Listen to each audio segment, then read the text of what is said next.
এ দাঁড়িয়ে গেছে এই তো অনেকক্ষণ হয়েছে। অনেকক্ষণ ভাই হাতে উঁচু করতে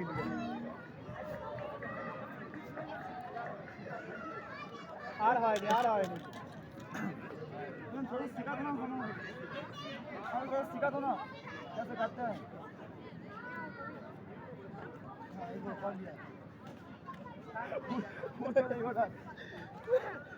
এই তো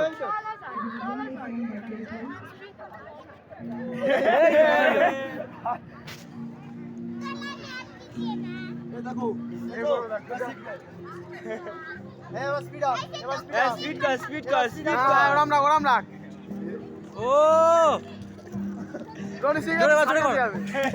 হয়েছিল অনেক ভিডিও একটা করতো মানে ঠিক যেন উপরে না ওঠে ঠিক যেন উপরে না ওঠে না স্পিড কর দেরি করবি এই ম্যামের ছবিটা কেমন হয়েছে দেখি।